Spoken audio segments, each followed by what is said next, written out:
नमस्कार, मेरा नाम है डॉक्टर पुरु धवन और आज इस वीडियो में हम बात करने वाले हैं बॉडी पेन के बारे में, जो कि किडनी फेलियर पेशेंट में आम बात होती है। अक्सर किडनी फेलियर पेशेंट जब मेरे पास आते हैं और बात करते हैं कि डॉक्टर साहब मेरी टांग में दर्द हो रहा है, मेरी कमर में दर्द हो रहा है, मेरे कंधे में दर्द हो रहा है, तो उसके पीछे कारण बहुत कॉमन सा होता है, जो कि किडनी फेलियर पेशेंट को नहीं पता होता। हमें पता है कि हमारी किडनी खून साफ करती है, बट खून साफ करने के साथ-साथ वो हमारी बॉडी में जो हम धूप से, खाने से विटामिन डी लेते हैं, उसको एक्टिवेट करने का भी काम किडनी करती है।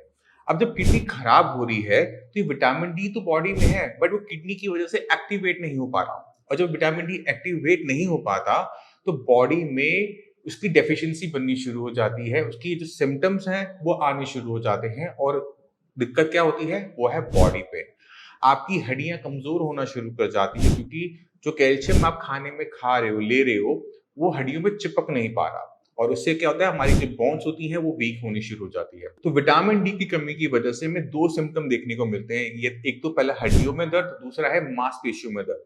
आप किसी पेशेंट को ज़रा-सा भी दबाओगे, उससे दर्द होगा, परेशानी होगी। ये तो हो गया कि किस वजह से सीकेडी पेशेंट के अंदर हमें विटामिन डी की कमी देखने को मिलती है कि बॉडी पेन होता है। अब सवाल है कि इसका ट्रीटमेंट क्या है?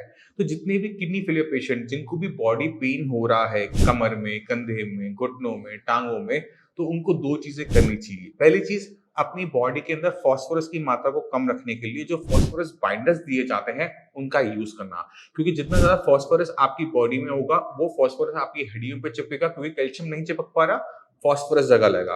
और फास्फोरस जो होता है, वो सॉफ्ट होता है, वो कैल्शियम की तरह हार्ड नहीं होता। हमारी जो हड्डियां हैं वो सॉफ्ट होने की वजह से वो दर्द करना शुरू करेंगी। तो पहली चीज, फास्फोरस बाइंडर लेना खाने में से फास्फोरस को बाहर निकालने के लिए। दूसरा है विटामिन डी और कैल्शियम सप्लीमेंट लगाना, क्योंकि विटामिन डी जो हम आम लोग लेते हैं हफ्ते में एक बार, वो आप पे काम नहीं करेगा। क्यों नहीं काम करेगा? क्योंकि वो जो विटामिन डी है, वो inactive form of vitamin D है। ऐसा आप ले भी लेंगे तो वो उसका एफिकेसी वैसी ही नहीं निकलेगी। तो विटामिन डी की दूसरी फॉर्म आती है जिसे हम कहते हैं कैल्सिट्रोल। ये विटामिन डी ऑलरेडी एक्टिव होता है, इसको एक्टिव करने के लिए किडनी की रिक्वायरमेंट नहीं होती और ये डेली बेसिस पे लेना पड़ता है। तो कैल्सिट्रोल 0.25 या 0.5 डिपेंडिंग अपॉन कि बॉडी में कितना पेन हो रहा है, इसको आपने ऐड करना है विद कैल्शियम। अगर हम ये चीजें ऐड कर लेते हैं तो बॉडी पेन में आराम मिलता है, बल्कि जितने भी किडनी फेलियर पेशेंट हैं, उनका पीटीएच भी बढ़ा हुआ देखने को मिलता है। तो पीटीएच को कंट्रोल करने में भी विटामिन डी और कैल्शियम इकलौती दवाई है जो काम करती है। इसके अलावा पीटीएच को कंट्रोल करने में कोई भी ज्यादा हेल्पफुल देखने को नहीं मिलता। तो अगर आपको बॉडी पेन हो रहा है, तो जरूरत है अपने खान-पीन में बदलने की और सप्लीमेंट कैल्शियम और विटामिन डी को लगाने की। अब आप अपनी दिक्कत को समझ गए होंगे कि किडनी की पेशेंट में क्यों बॉडी पेन देखने को मिलता है। अब जाने से पहले मैं चाहता हूं कि कुछ किडनी फेलियर पेशेंट से आप मिलके जाएं, उनकी रिपोर्ट्स देखें, उन्होंने किस तरह से अपने क्रिएटिनिन लेवल, यूरिया लेवल को डाउन किया है, उससे जरूर देखें। नमस्कार, मेरा नाम है डॉक्टर पुरु धवन और आज हमारे साथ हैं सुबिंदर जी। तो सुबिंदर जी की जो लेवल थे वो थे क्रिएटिनिन के लेवल 10 फरवरी के अंदर, और अभी हमने इनको ट्रीटमेंट दी है 1 महीने का। लेवल इनके हो गए हैं आज के डेट में 7.32। तो हमने तकरीबन 3 साढ़े 3 पॉइंट का ड्रॉप देखा है एक ही महीने में। तो सुबिंदर जी, पहले मुझे ये बताओ कि आपकी दिक्कत शुरू कब हुई थी? ये 2014 में हुई थी सर। और 2014 में क्या दिक्कत महसूस कर रहे थे आप? कुछ नहीं, प्रोटीन आया था मुझे बाथरूम में। 2014 से 2023 तक आते आते तकरीबन 9 साल हो गए। 9 साल 9 साल में आपका क्रिएटिनिन लेवल 0 से शुरू होते हुए आया है जी 10.5 तक, 11 तक, जी 10.95। 9। तो इस बीच में आपने मेडिसिन ली थी, नहीं ली हाँ, थी? इंग्लिश मेडिसिन ली थी मतलब अपने 9 साल आपने कंटिन्यूअस मेडिसिन ली। कंटिन्यू, तो मेडिसिन लेने के बाद भी लेवल बढ़ते चले गए। बढ़ते चले गए। तो फरवरी में आपको क्या दिक्कत महसूस हो रही थी जब आप आए? उल्टी हो रही थी, खाना नहीं खाया जा रहा था। 2 महीने से बिल्कुल खाना नहीं खा रहा है। डॉक्टर्स ने क्या बोला था, क्या करना है? डायलिसिस कराओ या ट्रांसप्लांट कराओ। अच्छा। लेकिन फिर आपके साइंस संजीवनी का मेरे एक दोस्त थे मिलने वाले, उन्होंने बताया। फिर मैं आपसे कांटेक्ट किया। आने के बाद मैंने दवाई स्टार्ट की, तो अब मैं खाना भी खा रहा हूँ और मुझे ऐसा लगता ही नहीं है कि मैं बीमार हूँ।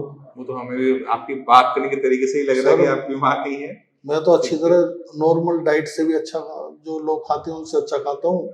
वर्किंग करता हूँ, जॉब पे जा रहा हूँ। जॉब पे जा रहे हैं। 1 महीने से कोई वीकनेस बॉडी में? कोई वीकनेस, जो वॉमिटिंग हो रही थी, कोई वॉमिटिंग? कुछ नहीं। क्रिएटिनिन लेवल आपका आप कितना आ रहा है? 7.32। 32। ये तो सर किसी भी हॉस्पिटल में नामुमकिन था। वो आपकी बात सही है, बट आपकी जो ये बीमारी शुरू हुई थी ना, तो वो आपकी 2004 में शुरू हुई थी, क्योंकि आपको डायबिटीज बहुत लंबे टाइम से है, वो तो 15 साल से है। 15 साल से हुए। तो जब आपकी शुगर लेवल बड़े रहते हैं, 200 से ऊपर बने रहते हैं, तो शुगर लेवल हाई होने की वजह से किडनी को इम्पैक्ट जाता है, और इस बीमारी को हम कहते हैं डायबिटिक नेफ्रोपैथी। तो जब किडनी डैमेज लेना शुरू हुआ, तो हमारे शुगर, मतलब जब आपने ट्रीटमेंट लिया 9 साल एलोपैथिक का, उस बीच में आपने बस 2 गलतियां हुई थी। एक तो आपका बीपी कंट्रोल में नहीं रहा, जी सर। दूसरा आपकी शुगर कंट्रोल में नहीं रही। बीपी शुगर कंट्रोल ना होने की वजह से हमारी किडनी इम्पैक्ट, नुकसान लेती रही, और वो नुकसान धीरे धीरे बड़े बड़े होते होते किडनी लेवल 11 तक को टच करवा दिया। अब आपने ध्यान का रखना है, वो मेरी बात ध्यान से सुनो। आपने अपनी बीपी को, खासकर नीचे वाले को, 70-80 की रेंज में रखना है। जैसे ही वो 80 प्लस में जाए, 85 देख रहे हो, आपने डॉक्टर दे रखा है मैंने आपको, आपने उन्हें कॉल करना है। शुगर 180 से नीचे रहनी चाहिए। आज आपकी 200 आई है, बट आज आपको माफी दे रहा हूँ, बट अपनी मेडिसिन जो आपको बताई है शुगर की, वो आप स्टार्ट करोगे, और उसको डेली चेक करो कि मेरी शुगर कितनी आ रही है, खाली पेट भी, खाने के बाद भी। अगर लगता है कि शुगर बहुत ज्यादा आ रही है, तो आपने रिपोर्ट करना है, और अपनी मेडिसिन को बदलने का टाइम हो चुका होता है, तो हम उसको बदलेंगे। क्योंकि अब आपकी उम्र है 48, 50 साल की हो गई, 30 साल मुझे इस किडनी से काम लेना है। 30 साल में तब ले पाऊंगा जब से कोई नया नुकसान ना हो, और नया नुकसान तब तक नहीं आएगा जब तक बीपी शुगर दोबारा से नहीं आता। ठीक है, ये जो लेवल हमारा 11 से जो हमारा ये 7 पर आया है, ये रिकवरी है, क्योंकि डायबिटिक नेफ्रोपैथी के अंदर जो रिकवरी होती है वो अच्छी होती है। अगर यहीं पे किडनी को नुकसान सिर्फ बीपी से हुआ होता, तो ये रिकवरी में ऐसे देखने को ना मिलती। जो पार्ट डायबिटीज का है वो जल्दी सुधरता है, जो पार्ट नुकसान हुआ है बीपी से, वो धीरे धीरे सुधरता है। तो हमारा जो डायबिटीज वाला पार्ट था, वो तो फास्ट 1 महीने में 4 पॉइंट नीचे, तो वो हमें अभी कंटिन्यू करना है। लेवल हमारा 11 के आसपास का है, वो 5 तक हमारा नीचे जा सकता है। ठीक है, अब जरूरी है उसे मेंटेन करना। लेवल 5 हो गया ना, उसे 30 साल चलाना भी है। तो खाने का ध्यान रखना कि बॉडी में वीकनेस ना आए, इस चीज का ध्यान रखना। मेडिसिन मिस नहीं करनी है, एक्सर्शन नहीं करनी है, हैवी एक्सरसाइज नहीं करनी है। ठीक है, खाने पीने के अंदर थोड़ी बहुत दाल, थोड़ा बहुत दूध जो दे रखा है, उसे आप कंटिन्यू करोगे, और वो ऑलमोस्ट लाइफ टाइम का है। चाय कॉफी बंद रहेगी। ठीक है, इन चीजों का आप ध्यान रखो, बाकी काम हमारा। ठीक है, तो अब ये बताओ कि हमारा जो एक्सपीरियंस रहा साइंस इंजीनियरिंग के साथ, कैसा रहा? डॉक्टर साहब, मैं तो यही कहूँगा कि लोगों से कि कहीं ना जाके यहाँ आए, और इतना अच्छा इलाज है, और इतनी अच्छी सपोर्ट से आप बात करते हो। पेशेंट आता तो वैसे ही ठीक हो जाता है आपको देख के। नहीं, देखो, आपको ना बीमारी को समझना पड़ता है, और पेशेंट अगर बीमारी को समझना शुरू कर देता है ना, अपनी बीमारी को, तो वहां से काफी हद तक इलाज हो जाता है। क्योंकि बीपी हम आके रोज चेक नहीं कर सकते, शुगर हम रोज आके चेक नहीं कर सकते। ये दोनों ही मशीनें अवेलेबल है। पेशेंट को चाहिए कि अपना बीपी शुगर रोज चेक करे, वो भी दवाई खाने से पहले लिखे उसको। अगर लगता है कि दिक्कत है, तो मैं तो डॉक्टर दे रहा हूँ यहाँ से, जी जी। फटाफट इस पर एक्शन ले। नहीं, क्योंकि जितना आप डिले करोगे, मान लो आपका बीपी बढ़ा हुआ है, आप सोच रहे हैं मेरी डॉक्टर के साथ डेट 1 महीने की बात की है, आप 1 महीने बाद जाओगे, तब तो जो नुकसान होगा वो रिपोर्टों में भी दिखेगा। जी सर। तो आपको बहुत तेजी से एक्शन लेना होता है। तो अगर आप किडनी के पेशेंट हो, बीपी शुगर आपका हाई रहता है, तो उस पर बहुत शिफ्टली काम करो, बहुत स्पीड से काम करो कि वो कंट्रोल में रहे। क्योंकि किडनी को एक बार जो अंदर हिस्सा मर गया, वो किसी भी कीमत में जिंदा नहीं होने वाला। आप जिंदगी पार्ट को, जो बीमार है, काम नहीं कर रहा, उसको बस काम पे लेकर आ सकते हो। इसी वजह से लेवल आपका 11 था, वो नॉर्मल नहीं होगा, वो 5-6 तक कहीं पर जाके कहीं पे वो रुकेगा। 7 पर हम आ गए 1 महीने में, 1-2 महीने के अंदर हम वो 6 को टच कर जाएंगे। फिर वहां पे मेंटेन करने वाला काम है। अच्छा ये होता है कि किडनी को नुकसान पहुंचने ही मत दो, उसको नुकसान इतना बड़ा होगा, उतनी परेशानी हमारी बढ़ती है। ठीक है, तो आप लोगों ने जो किडनी के पेशेंट हैं, इस वीडियो को देख रहे हैं, तो अपनी बीमारी को समझने की कोशिश करो कि आपकी किडनी को नुकसान किस वजह से हो रहा है, और क्या गलती कर रहे हो कि आपका क्रिएटिनिन लेवल बढ़ता जा रहा है। अपनी मेडिसिन निकालो, एक एक मेडिसिन को गूगल पे खुद ब खुद सर्च करो कि आप ये मेडिसिन किस पर्पस के लिए खा रहे हो। आग बंद करके मत खाओ, तो आप खुद ब खुद समझना शुरू करोगे कि जो भी मेडिसिन आप ले रहे हो आज की डेट में, उसमें कोई भी किडनी की मेडिसिन नहीं है। क्योंकि एलोपैथी में अब तक किडनी की मेडिसिन बनी ही नहीं है। तो इस वजह से मेडिसिन लेते लेते भी हमारे लेवल बढ़ते चले जाते हैं। तो जरूरत है अवेयरनेस की, जरूरत है आप अपनी बीमारी को समझो, और उसके लिए आप जो ट्रीटमेंट ले रहे हो उसको भी समझो कि वो मेरी बॉडी पे कैसे एक्शन लेने वाला है। एलोपैथिक मेडिसिन जरूरी है बीपी शुगर को कंट्रोल करने में, बट वो किडनी को रिवाइव नहीं कर सकता। और डॉक्टर साहब जैसा आपने बताया उसी हिसाब से मेडिसिन ले रहा हूँ मैं, और पहले तो पेट भी ठीक नहीं रहता था, अब तो पेट भी ठीक रहने लगा। देसी दवाई है ना, वो काम पेट पर पूरा करती है। काम कर रही है। अब मुझे बिल्कुल भी फीलिंग ये नहीं हो रहा कि मैं बीमार हूँ डॉक्टर साहब, और आत्मा वो बढ़ गया कि जब 1 महीने में 4 कम हुआ है तो दूसरे महीने में इतनी उम्मीद मत रखना, दूसरे महीने में फिर भी 1-2 तो कम होगा। हाँ, अगर बोले अभी जो 7.3 आ रहा है वो अगर मान लो 7 भी आता है, 6.5 भी आता है, वो सफिशिएंट है, क्योंकि स्पीड डाउन होती है। जी जी। स्पीड डाउन होती है, और हमारी जो लिमिट है वो 11 से थी, वो 5 तक, ये तो अब डिस्टेंस कम रह गया है। और टाइम बहुत इंपॉर्टेंट होता है। आपके शरीर में जख्म होता है तो वो टाइम से भरता है, अगले दिन तो भरेगा नहीं ना, चाहे आप जितनी अच्छी मर्जी पट्टी कर लो, जितना मर्जी अच्छा आप लोशन लगा लो, वो ठीक तब होगा जब उसे टाइम मिलेगा। किडनी के साथ भी ऐसा है, किडनी अगर रिकवर करना चाहती है तो टाइम देना बहुत जरूरी है।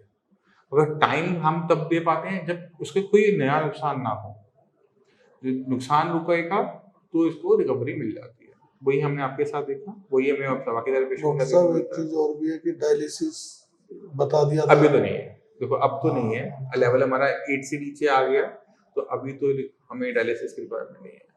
ठीक है, कोई क्वेश्चन है जो पूछना चाहते हो तो पूछो, कोई दिक्कत नहीं है। नहीं डॉक्टर साहब ये पूछना था, अब तो मुझे खुद भी इतना विश्वास हो गया है जब से मैं यहाँ से दवाई खा रहा हूँ कि अब मुझे डायलिसिस नहीं होगी। अभी फिलहाल नहीं। मैं तो यही कहता हूँ जितने भी देखो पेशेंट, मैं उसको भी क्लियर कर देता हूँ, कैमरे भी क्लियर कर देता हूँ, हमारे लेवल डाउन जरूर हुए हैं। अब एक दिक्कत और है, वो है उम्र। आपका बुढ़ापा मैं रोक नहीं सकता, जी सर। तो जैसे जैसे आपका शरीर बूढ़ा होगा, किडनी भी बूढ़ी होगी। किडनी बूढ़ी होने की वजह से वो अपने फंक्शन को धीरे धीरे खोएगी। तो हम क्या देखेंगे, लेवल 5 पे आए, फिर वो धीरे धीरे ऊपर की तरफ कुछ सालों में बढ़ना शुरू होगा। तो टाइम होगा, कुछ साल लगने उसमें। जब वो बढ़ रहा होगा तो हमें घबराना नहीं होता, हमने और एग्रेसिव हो जाना होता है। ठीक है, और बुढ़ापा हमें धीरे धीरे आए, इसलिए अच्छा खाना खाना जरूरी है। अगर आप खाने में बहुत कमी कर देते हो तो वीकनेस की वजह से बुढ़ापा जल्दी आता है, किडनी स्पीड से खराब होती है। तो उन चीजों का ध्यान रखते हुए खाना अपना अच्छा बनाए रखना, और कोशिश ये रहेगी कि इस जन्म में आपको ना डायलिसिस करवाना पड़े ना ट्रांसप्लांट करवाना। तो सर डॉक्टर साहब इतना तो बहुत है, ये तो मैं भी समझता हूँ कि वो चीज तो होगी नहीं जो बीमारी तो साथ रहेगी, लेकिन ये है कि 10-5 साल बिना डायलिसिस के निकल जाए। 10-5 साल से ऊपर निकल जाएंगे आपके। डॉक्टर साहब इतना निकल जाएगा तो आपका बड़ा धन्यवाद, हाथ जोड़ के रखो। इतना हम कर देंगे, आप बस बीपी शुगर ठीक रखोगे तो हम आपको 20 साल तो 10-15 साल का उम्मीद करते हैं कि आराम से मरेंगे। डॉक्टर साहब ये इतना तो किसी भी जगह गया हूँ, कहीं से रिस्पॉन्स नहीं मिला था इतना। नहीं, वो हो जाएगा, बस आपने जो आपको समझाया बीपी शुगर, उसका आपने ध्यान रखना है। ठीक है, तो उम्मीद करता हूँ इस वीडियो से आप काफी कुछ सीखे सुबिंदर जी से, कि हम अपनी किडनी को काफी हद तक सुधार कर सकते हैं। बट हमें शर्त यही होती है कि जिसकी वजह से किडनी खराब हो रही है उसे कंट्रोल में लेकर आना।